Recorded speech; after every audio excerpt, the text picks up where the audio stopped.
If FTX owns a ton of your tokens, then your project must be in trouble, right? Or your project is a piece of trash. That's just not true. FTX holds a big stake in Solana, and even with all the potential sale pressure on those 57 million tokens, Solana's price is not tanking. In fact, it's actually up more than 20% in the last 3 months. By the way, if you are a concerned holder, the average token unlock for these is near the end of 2025.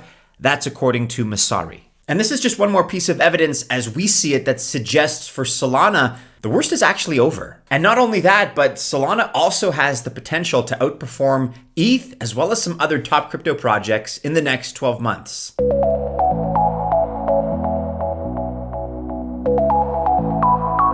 Welcome to the channel. My name is Maddie and this is Altcoin Buzz. Best of luck if you choose to invest. Maybe that's in Solana, maybe that's in something else. And I do wish you well in that endeavor. Just remember, I'm not a financial or investment advisor, and therefore by extension, this video is not official financial or investment advice. If you missed out on the exclusive Altcoin Buzz and Enjinstarter $100 IDO giveaway for OpenFabric AI, that's unfortunate, but you got to keep checking out Altcoin Buzz Alpha. We're still giving away free exclusive giveaways in the form of monthly free memberships. Check that out with the information below. Plus, our campaign with Enjinstarter is ongoing, and we're going to have more giveaways and more allocations in terms of IDO prizes coming up in the near future. Check the link and the pinned comment under this video for more information.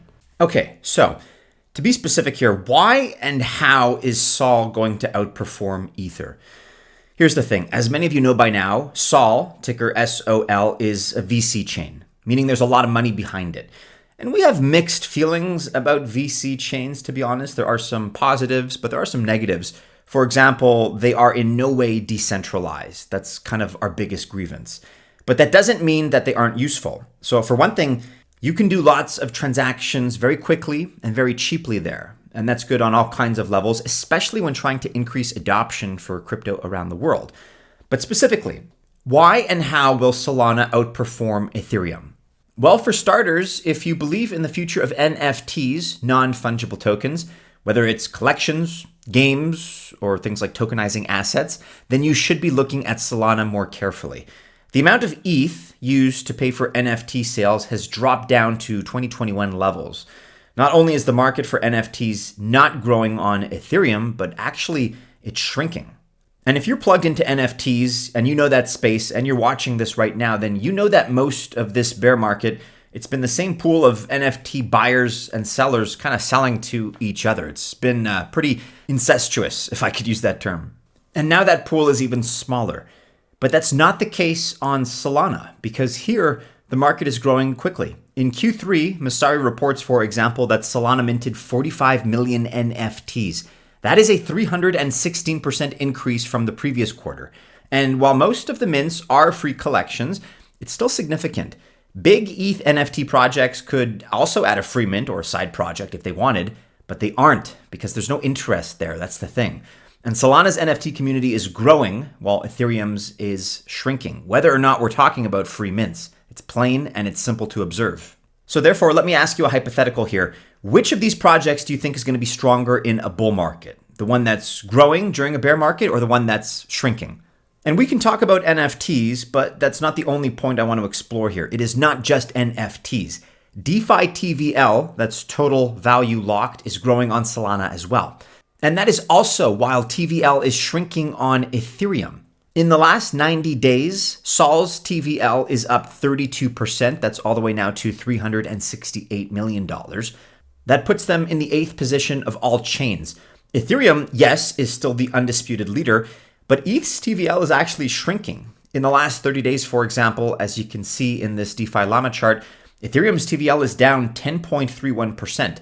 That's down almost $2 billion. And you cannot fully attribute that drop to the drop in Ether's price because ETH's price was only down 1.7% in those same 30 days. And DeFi Llama tells us that Solana's TVL is up 6.12% in those last 30 days. This last month is a positive contributor to the overall 32% growth in the last quarter. Now, Marinade, Jito, and Solend are benefiting the most, But really every DeFi platform on Solana is up in terms of recent weeks and recent metrics. The entire ecosystem is just looking healthy and growing. We also have to consider super low transaction costs. So back to the Messari report for a second. For Q3, the average transaction cost on Solana was $0.0002. That is 0.02 of a cent. There is no lower transaction cost anywhere in the crypto industry. And so it's maybe easy to think that if you're in the US, Canada, or Western Europe, that things like transaction costs don't matter, especially if a given layer 1 is 3 cents, maybe another is 15 cents. Both are much cheaper than the bank fees, right? So we take either one. But what's the biggest potential market for crypto in the world right now? Probably India and similar countries. And where is crypto growing the fastest? Sub-Saharan Africa. And in these regions, due to their weak currencies, even paying 10 cents extra for a transaction could be expensive for them based on income and currency value. But in this case, everybody can afford 2/100ths of a cent.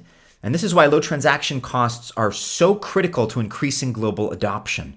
And low transaction costs are something Ethereum will never, ever have. We also have to consider the fact that Ethereum has a bit of a central bank mentality. And I know that probably sounds hyperbolic the way I'm saying it, maybe facetious, but I'm serious here. Maybe you've noticed that the rules that govern Ethereum keep changing, and unfortunately not in a community adoption of new proposals kind of way, the way that you see in Cosmos. It's actually moving more towards a system of rules that you'd expect to see out of an institution like the Federal Reserve.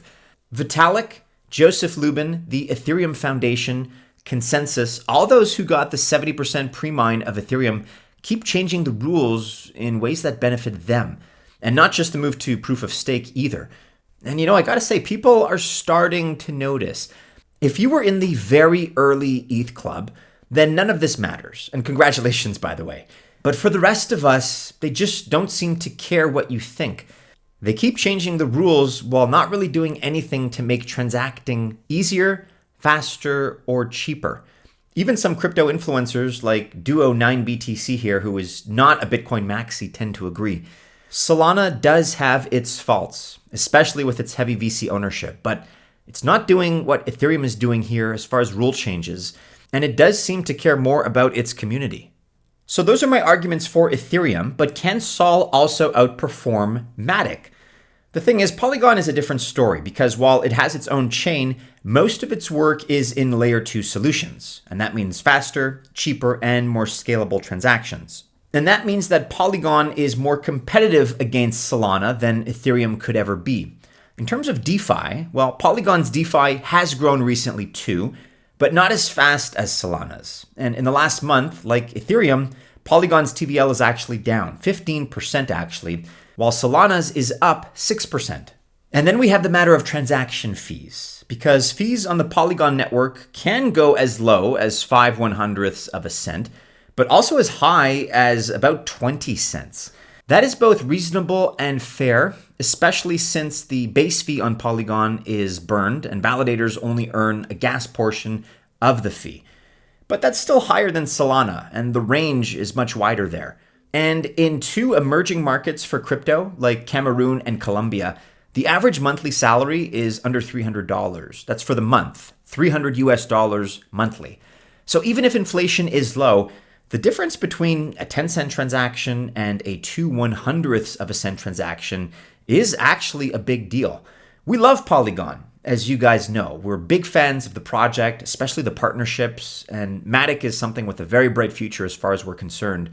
But right now, Solana is in a better position to outperform in the next crypto bull market.